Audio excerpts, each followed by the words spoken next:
All right, everybody. Hello. As has been reported in the news, Kostya was on my bedside early this morning and said, "Private cry. Enough. No more chessable quest. No more fun. You must do video work.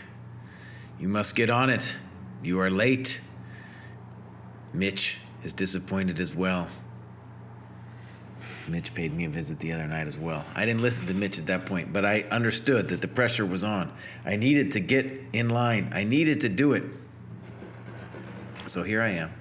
This is part 2. I'm not allowed to do any chessable quest until this is done. So it's something I generally enjoy, but I've been putting it off.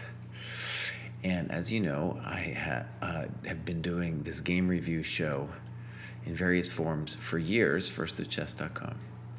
So let's get into it. This is Kaspar, I believe. And here we go. Hi, once again, traditionally Jesse has gone over my games, but if he's too busy, I'm obviously happy to have another sensei look at it. It's my second game against Super Baguette, friend of the dojo, played in August. Last time you criticized the minority attack played by my opponent. Here we get another Carlsbad structure. I hope you approve that the game revolved around the e4 break. Now, as we saw in earlier, Kaspar has been just recovering now from an eye injury. I had an eye injury earlier in the year. When I was doing my 2700 quest, I actually got like an eye condition, from staring at the screen too intently. I also got it when I was doing the Puzzle Rush thing. Too much computer time, especially like really intense, really like aggro computer time will really get you an eye condition. All right, so here we go. Kaspar is white. And as we saw, actually, this is the second game. Kaspar has this. And this is all very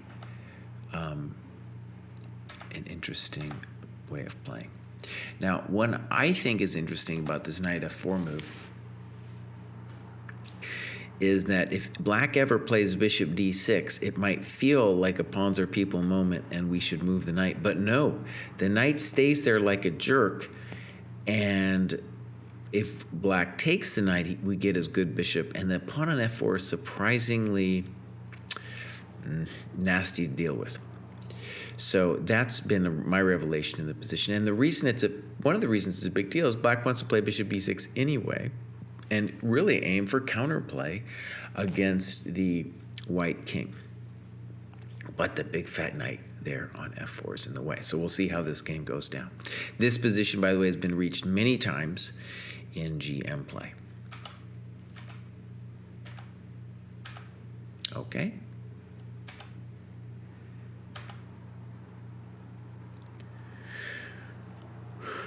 Good.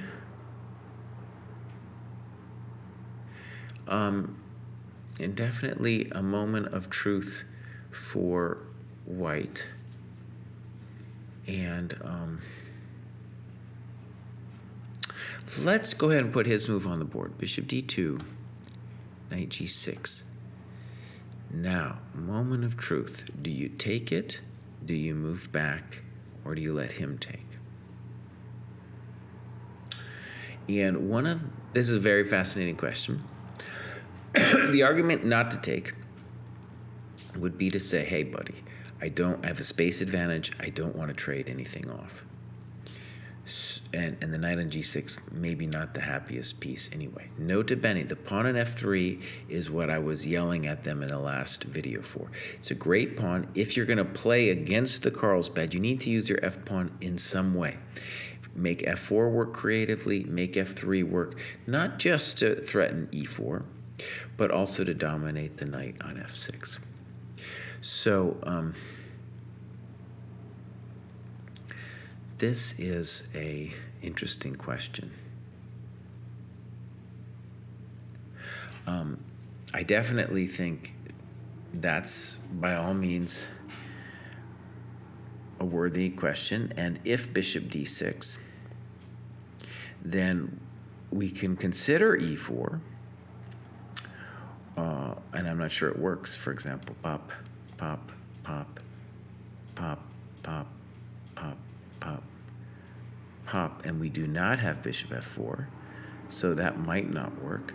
But that doesn't mean we have to be dissuaded from playing knight fe2, and we could play h3 first. We could play queen e1, queen f2 first, something like that. The major point, I think, being that trading, we could also think about knight g3 here, that trading the knight on g6 relieves some of the black cramp. Also interesting to me to consider is the question, is he ever really going to effectively take that? And this is what I meant about that f4 pawn. Let's say this goes down. It looks like white's being dumb here. By the way, this knight is poor on e2 and needs to get fixed, so that might be part of the plan. But in fact, that pawn can be a real jerk, like either maybe f5 even now. Yeah, now I don't know, we'd have to work it out. We'd have to make sure we didn't feel funny about that. And we don't have to play f5 right away anyway. We could play rook a e1, we could start off with knight e2. But in any case, that f5 move at some point could be annoying. And we see that in a lot of the variations where black takes with his beautiful bishop. Okay, but let's give this knight takes g6 a chance. And the question now, after we take those, like, what is our plan? And what does he do? He goes for the isolated queen pawn, the minority attack. Okay.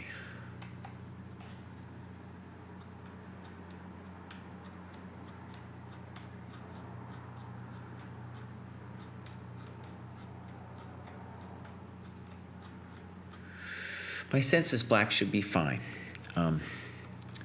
But it is going to be, let's just say b4, and then we'll just ask ourselves, when we say he's fine like that, what is going on? I think, for example, if bishop d6, we can at least make him worry about e4.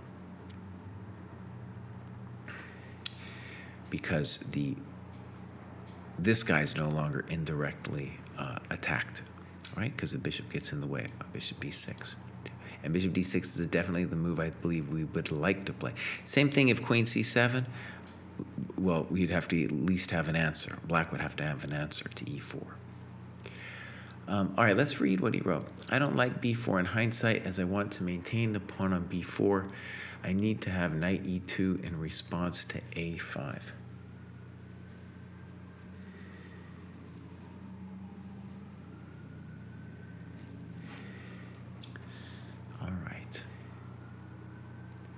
So he thinks, in fact, that bishop f5 is a thing for black. Maybe it is. If it is, that is an interesting move. And he's talking about queen c2. Now, I definitely don't think you play b4 unless you're playing for minority attack. I do believe black is fine here, by the way. And on queen c2, one of the reasons to play b4 is, hey, you know, in that point, c5 isn't dumb. Right?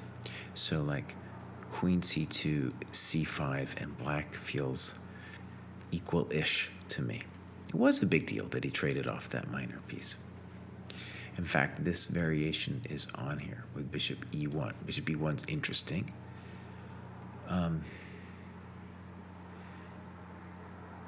Yeah.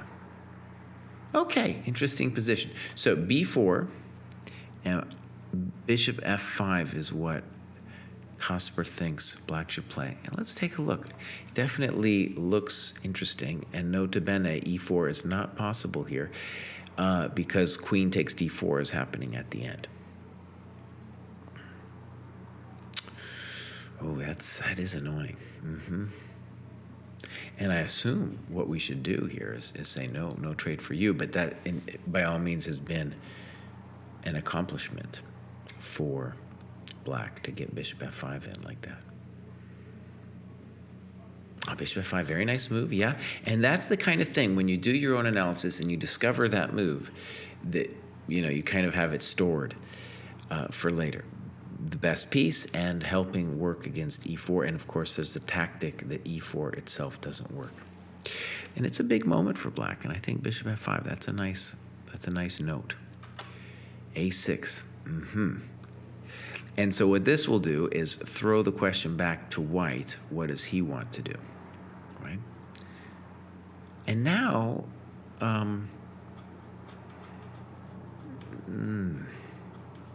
now plans involving knight e2 seem better, and there's no c5. So this is definitely an improvement to the white position, this throwing in of b4 and a6. So now queen c2. Let's see what he does. Bishop e1. Okay. Bishop f5. So now black finally finds it. Now, here's the question, though. Oh, it's not a question. e4 still doesn't work because when this queen lands here with a check and this guy goes here, the knight falls. Oh, I love coffee.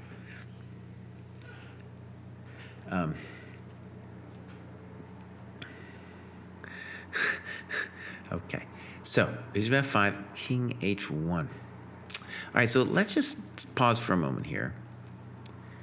And I guess we're saying that queen c2 was correct and bishop e1 is not correct, because bishop e1 enables this bishop f5 madness. Yeah, and it's basically black found bishop f5 late, but before white did. Now this is a nice trade for black. Okay, bishop f2. 9 minutes, WTF. Well, I'm sure you were calculating. Well, I'm not sure, but I can guess you were calculating Mr. E4, which I don't think works, but let's just check it. No, it's not going to work, right? Sometimes in these positions you can do something like this, but there's multiple problems at the end of this. So, I think you should have played, or at least thought about, bishop e2. No trade for you, buddy. And then later we can excommunicate him. Okay. Uh-huh.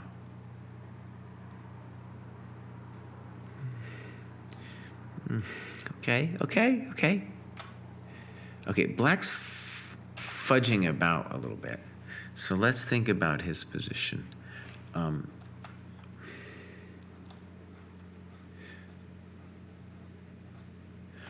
going to say SOP, Standard Operating Procedure. I'm reading this great memoir by a dude named David Hackworth called About Face. So I got a little bit of military terminology in me. Standard operating procedure here would be something like rook e7, rook a e8.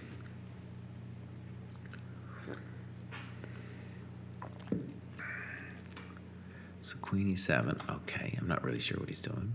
And white again needs to find a plan. Boom, he goes for it. Now, here he says that he played it without seeing the ramifications. And one thing I'll say that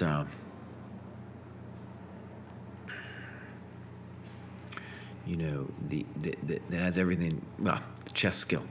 This has been my experience my whole life, but also recently, is that chess skill really is seen in the art of calculating positions like this. And it would be good for you to note how long you spent on this move, because in an ideal world, what we want is we want to spend not so much time on the intuitive moves, and we want to have like those intuitive moves kind of come easily to us, maybe opening structures that we understand. And then moves like this is where we want to invest some time to make sure it works. If it doesn't work, then either bishop e2, queen d2, something like that. All right, let's see. Pop, pop. Oh my God.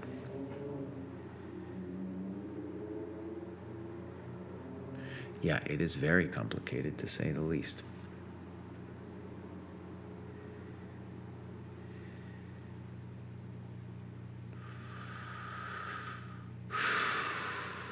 Okay, now there hasn't a lot of notes here, but something I want to stress about this e4 is, regardless of anything else, black could have achieved a simple advantage with the move e3, right? Now, he might have something more fancy, but this would be a reason to not play e4. And I think psychologically, you only want to play e4 if you can do it. So you've got a fine position. Notice you're dominating his knight. So we might call it equal or something like that, but there's nothing wrong with your position, and you can leave your e4 business for later. Okay, so queen d2. You could think about knight a4. All these things are thoughts. Now, do I understand that move? I'm not sure I do.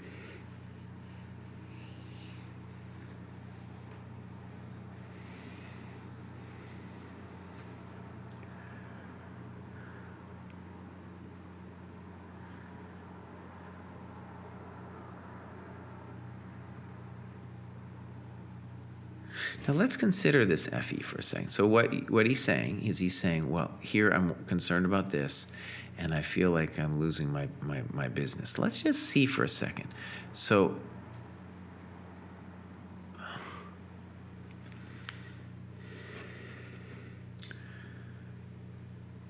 we're going to say queen f3, knight g3, end of the world. So rook e3, and he's saying bishop g4, and he loses the exchange. Is it true?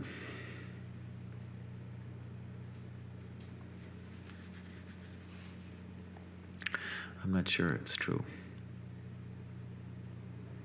Right? And the reason to look further is it's such a nice thing that black let us take back with the pawn. Because we've got space. We've got space now. Yeah, doesn't look true.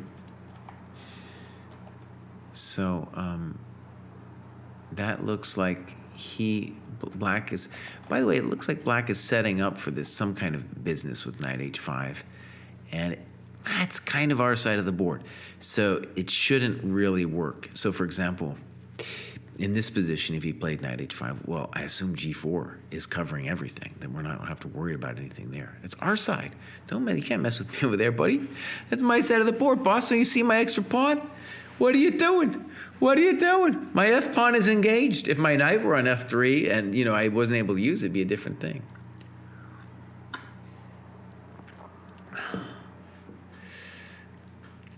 Okay. So e4, pop, pop. E4 looks wrong, and then knight h5 looks wrong. Now knight e4 happens. Okay.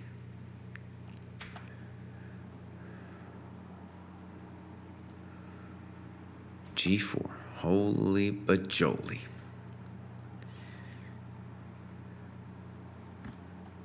If we go back, black could consider knight f6. Right? There's no hammer blow for him there. You can play knight f6.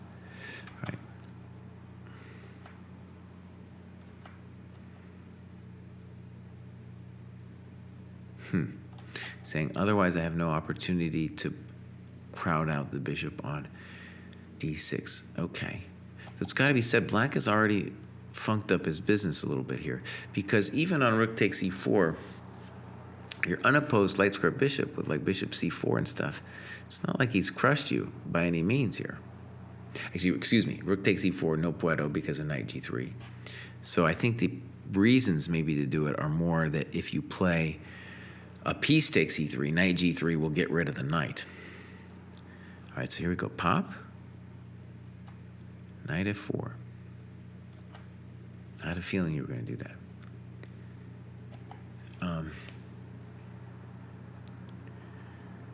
So let's look at bishop f1. And he's saying knight h3.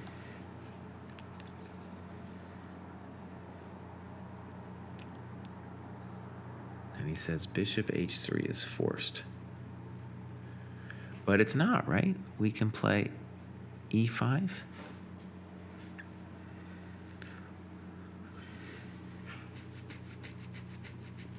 And the reason to maybe think about this is, let's say he does take your bishop. There's no rush to take it.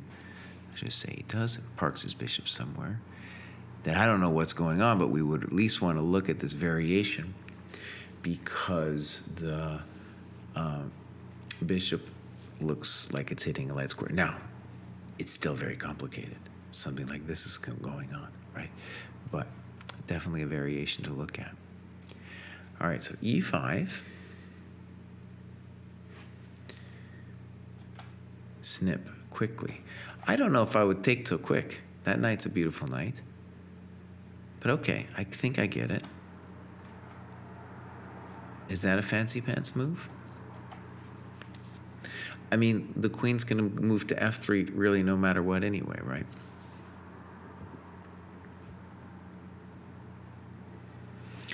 All right, pop, pop, pop. And black, he says bishop c7, black is better. Do I believe black is better? I'm not sure.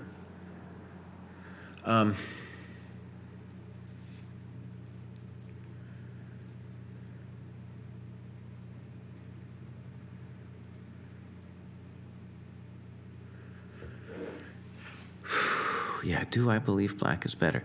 The reason that I'm a little bit doubtful is that precisely because we are going to have the f file, and the bishop on g1 is controlling at least the entrance to the center. I understand, though, the sentiment to think, oh, we're worse here. I'm just not, and I wouldn't be willing to believe it. I'm just not certain where it actually works. So let's look rook e4. And he's saying f6, there's no way this will work. I would consider f6 if I was black. I don't know if it works or not, but I'd definitely consider it. But right, it looks scary. So let's just pretend it doesn't work. Queen e7, the natural move. Rook, the other move actually would be rook d7, intending queen d8. That might be more to the point. But again, I don't see how you crack the position. Okay, fine. g5, nah, I don't know. So what's the problem with g5 is you then are locking your pawns on the wrong color. And I guess what you're trying to say is you will then have rook f4, but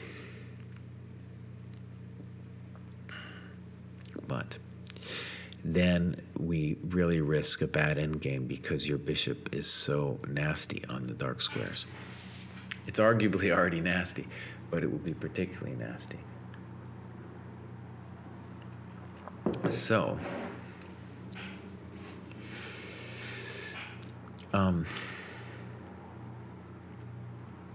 these games, by the way, like I said, they've been, I think they were submitted in December or something like that, and then Kostya's been on me, and I haven't dealt with it, you know.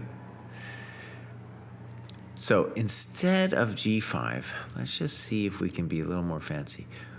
I'm assuming black did not like, or white did not like this because of f6. Maybe rightly so, but let's just put it on here for a second. Rook e7 would be his other attempt, right?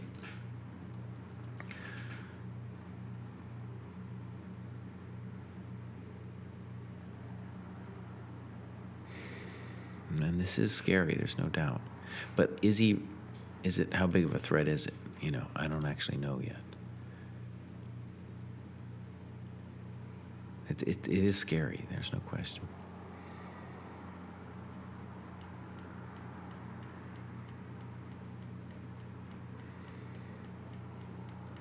All right, let's believe him. But I'm going to just stress, I don't like G5. I feel like you're doing a threat is greater than the execution thing here. Even the weird H4 you should think of. Because then with H5, you could potentially loosen him. And that's the color that you want those pawns on. So G5, I'm going to call passive. And now the default move for him would be to go to an endgame with Queen D5, double on, put everything on the light squares, Bishop B6. Okay, you could still do it. Good move. Good, solid. Rook F4, and he takes.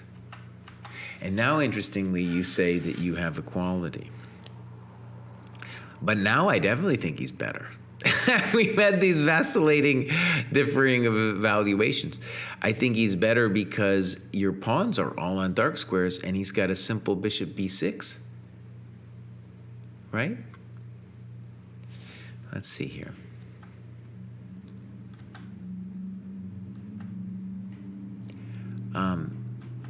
King f1, and you write king h3. Now, one thing we should say is that in this position, he should consider king f8 with the notion that eventually we want to achieve this. And or e6. Now, it might be hard for us to do, but I do think the king is better served on a square like that. Maybe come here. And the dream, of course, to come up. Also a dream to trade a pair of rooks. And also a dream maybe someday just to be ready to do this. Okay. But, all right, what he plays is very standard. Bishop b6, king f1. And he wants king h3.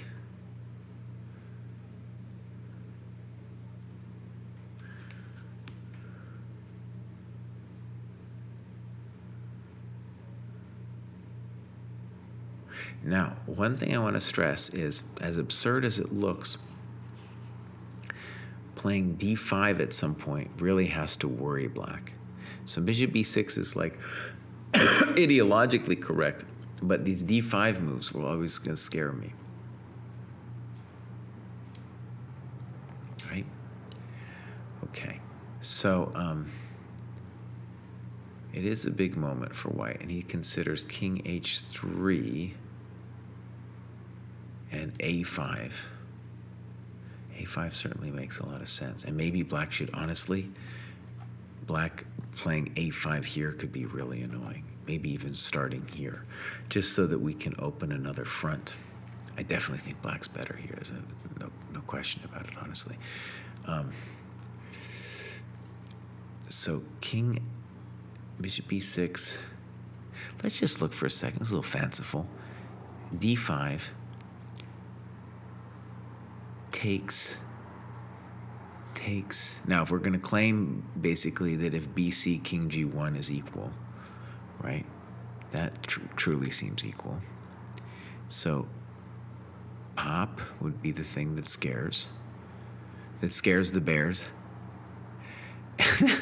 And then something like C7. Let's assume, well, yeah, you can see the problem. It's not immediately obvious. If rook c8, rook f7, we're threatening rook f8, some weird stuff like that. Now, do I know? I don't know. It's still very complicated.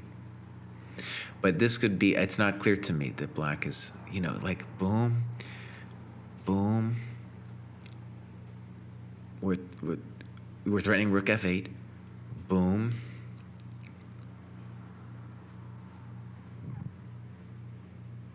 Boom, boom, boom. Oh, my Lord. Oh, my Lord. Oh, my Lord. Oh, no, no one knows. This is the kind of thing I'm talking about. Now, if you believe you're equal here, maybe you don't even consider that you need to play a move like d5. Let's consider king h3, his move. a5, okay. I'm just going to trust you that bishop d4 is equal. Setting up d5. Oh, and he says, this is the only time I asked the engine. So maybe, the engine is the one that found this d5 resource as well. Pop, pop, rook a8, d5. Well, there you see it. Hey, Cry's not so bad. He had the d5 move, the engine move, in the back of his head. How about that? How about that? Okay. And so what you got to see there is, let's say you're asking the engine finds some path to equality, that you can't write the equal here. No, black's a little bit better. And he's the one setting you up for the chance anyway, right? So like a5 here or before would have been stronger. Okay, a5, good move. Setting up a second target.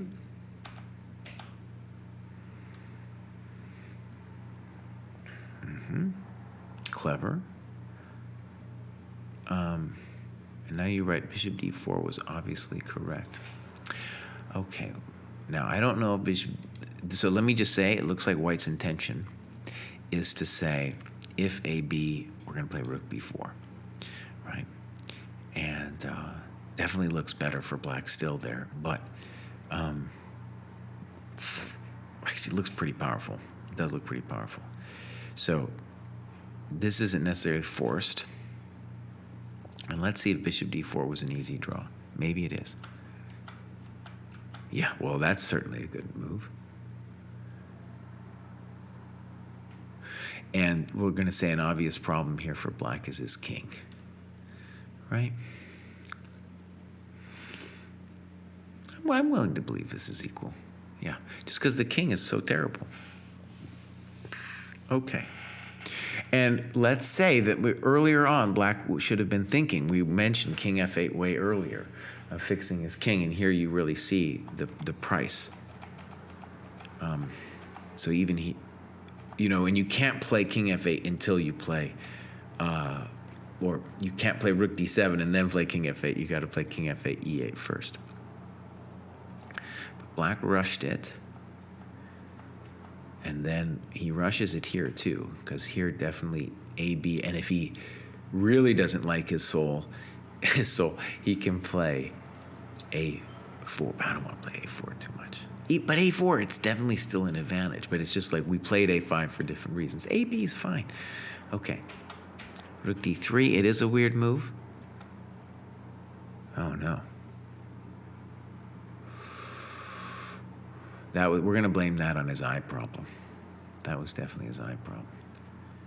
And now it's all over. Okay, great, good analysis. And, like I've always stressed, the way to improve is by going to your games, and the D5 stuff, better to see it before you look at the computer. But if the computer tells you at the end, that's great and good. And by the way, Kaspar wrote me from this morning's episode where I reviewed one of his games, and he was like, I only used the computer twice, man. I only did it twice. Okay. All right, my friends, we're going to move on to 2 more games by Ricker. So,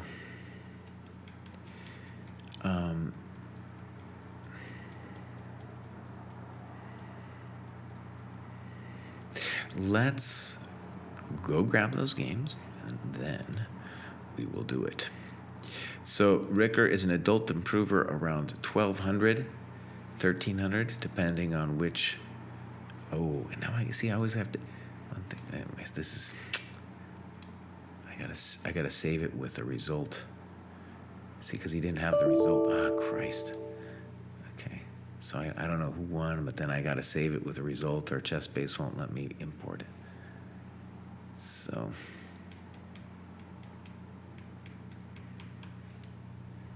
I have to guesstimate. Okay, so he won, so I got to save it for he winning.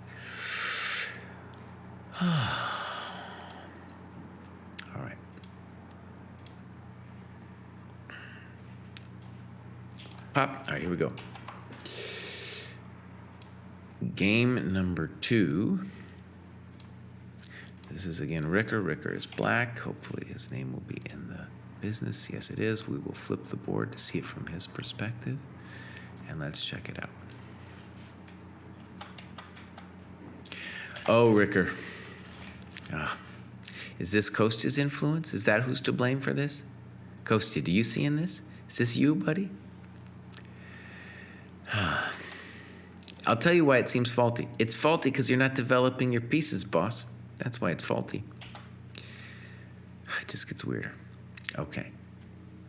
Now, these people who play at this level, they're going to play this setup all the time. E4, bishop c4. I have another student plays the Sicilian, and like, until you get to 1400, you're just going to have basically every game is going to go e4, knight f3, bishop c4. That's just what they're going to do. You know? It's just what they're going to do. And it's useless to learn like fancy chessable things with names like Paimanov, Najdorf, yada, yada, yada. No. They are going to do this every single time. And in general, the e6 is what you want to play because you're going to get d5 in with tempo, with usually more than an equal game.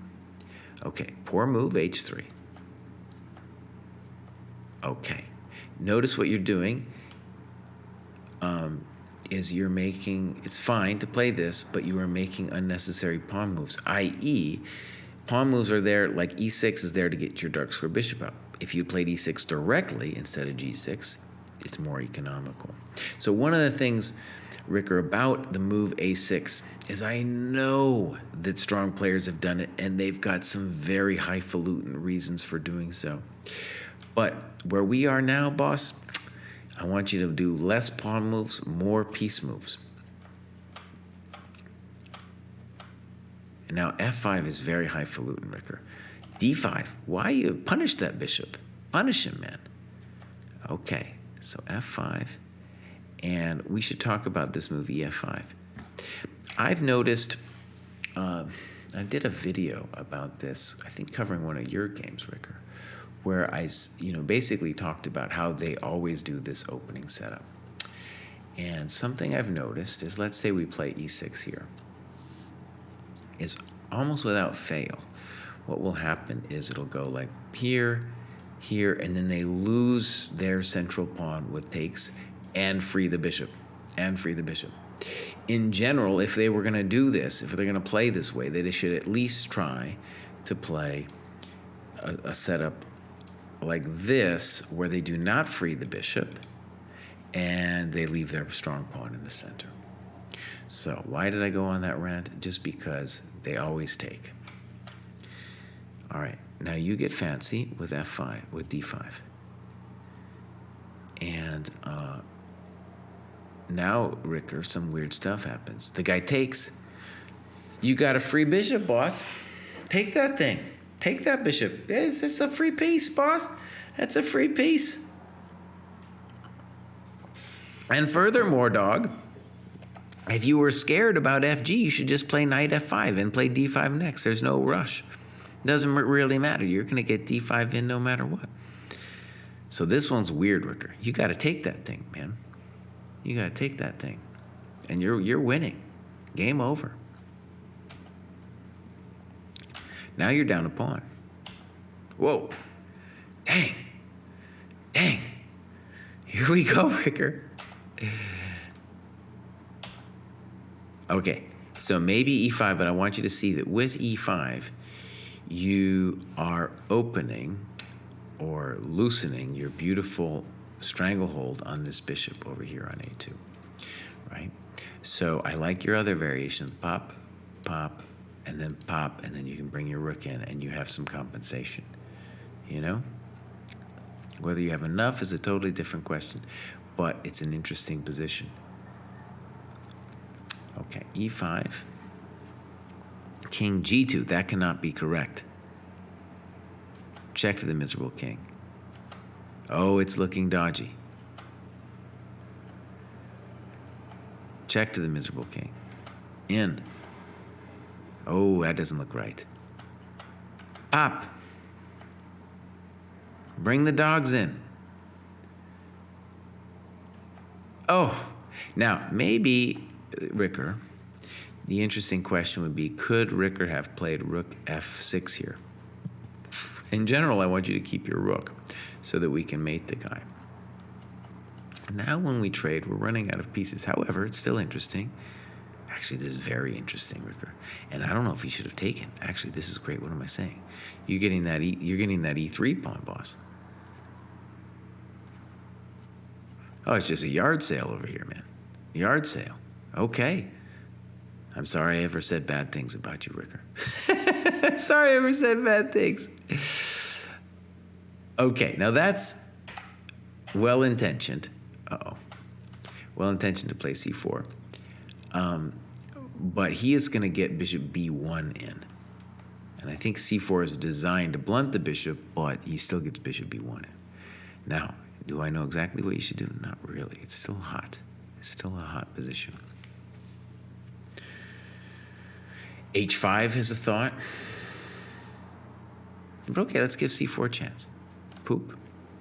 That doesn't make any sense to me. Queen h2. I'm not sure I get that one. Especially now, because bishop b1, you still got queen e3. Okay. Pop, you tricked him. Tricked him. Tricked him. Oh, very nice. I like that one, Ricker. That's nice. Nice. Okay, here we go. Okay. There we go. There we go. There we go. Nice. Get in there. Oh, that's a dirty trick. I bet he falls for it. Does he? He does. Game over.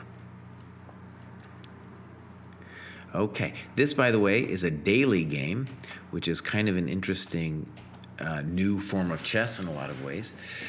Where, I think at the higher levels, we just assumed people were cheating because how could you resist? Could you resist doing a 3-day thing and then, have some guy not look at the computer? But I have seen many people use this, Ricker included, and it gives them a chance to kind of, mull moves over and prevents, complete wipeouts, or it helps prevent complete wipeouts. Okay, so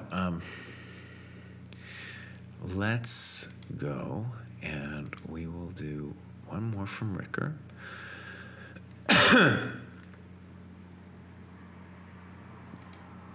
Okay, right. And this is Ricker's going to be white in this game. And I'm going to have to save it as such, as a win.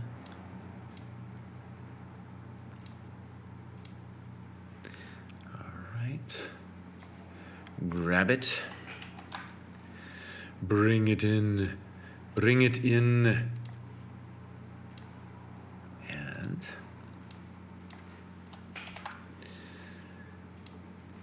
I'll give you guys my little spiel here. I've been doing this forever. And we are in the process of redoing how we do the game submissions. And what happened was me and Kosi were just overwhelmed by the amount of game submissions. I felt, anyways, Kosi can speak for himself, but I felt like just, oh, dude, I got too many of these things. And at the same time, we're trying to do YouTube videos and Twitch streams and all this other stuff. So overwhelmed was my sense about this. And so I apologize for being late on this particular show. Here we go. Ricker is white. Let's flip it around. Okay. Good. Good. Weird. Good. Weird. Okay. So no one knows what your opponent is doing, but you have a beautiful position here. And I like that you considered bishop f7 because it's the kind of thing that might work in this position because he's abandoned all chess principles.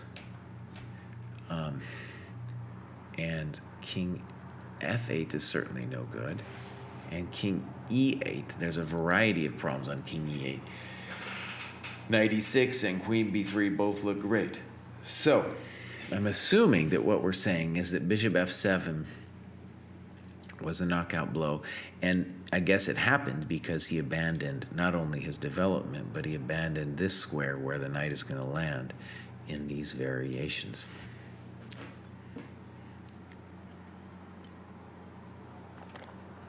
Okay, so bishop f4,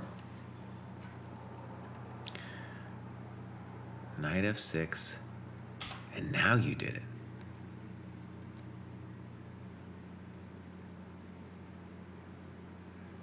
Okay.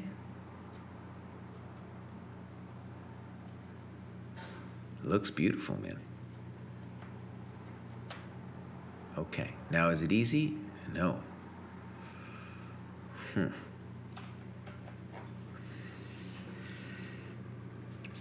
One thing I want you to see here, Ricker, is that knight c7 is going to turn into this really crazy thing.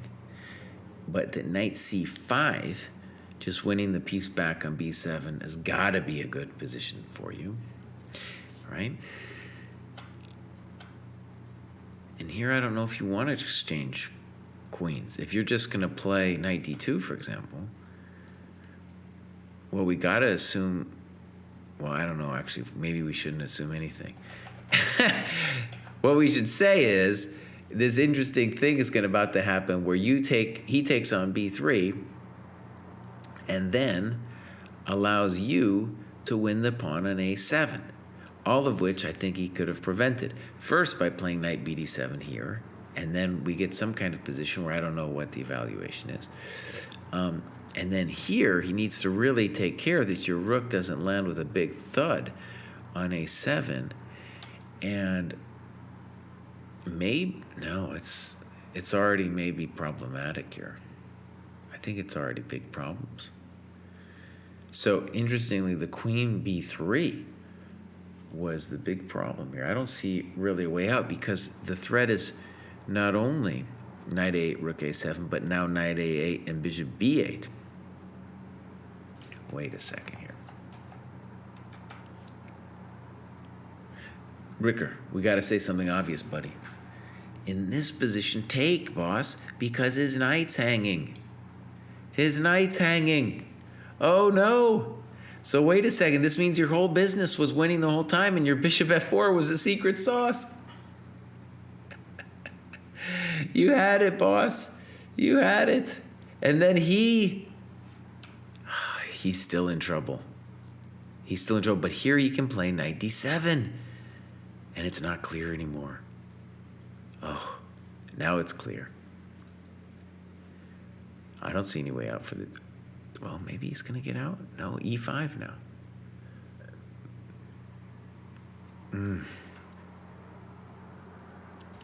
Actually, it's still not clear because e5, knight d5 tags your bishop.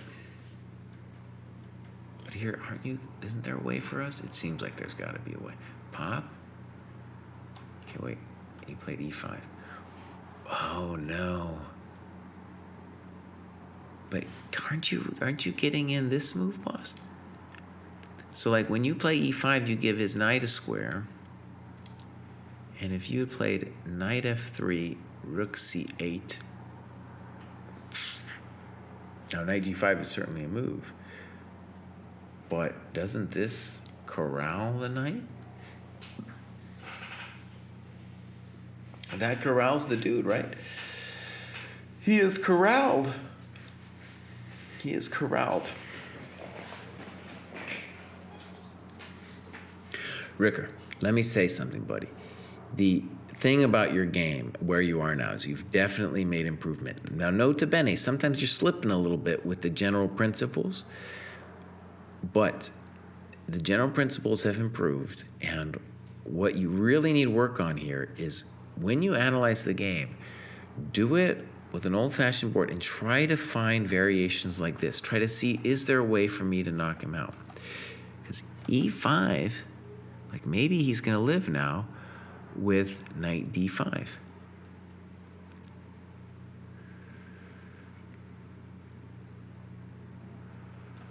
Right? knight d5. I think he's going to live. Because he's tagging your bishop. Actually, I don't even know if he's going to live, but it's certainly a question. It's certainly a question. It looks a little bit like life. Rook c8. Yeah. Rook c8. Maybe he's living here too. You could play bishop takes knight, knight takes, and rook 1a6 now. Knight e4, knight d5. Knight g5, good move. King g8, and that's a blunder. Now, maybe I guess it's all over, actually. So it was rook c8 enabled this knight e4 move, and now knight d5 is no bueno. But you do have the threat of rook.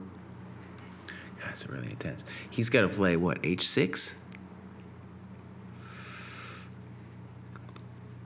Nice. Well, that's good. And then he resigns. Okay. Maybe Mr. Post, but at least he got his, he didn't lose a piece flat out. Okay, beautiful.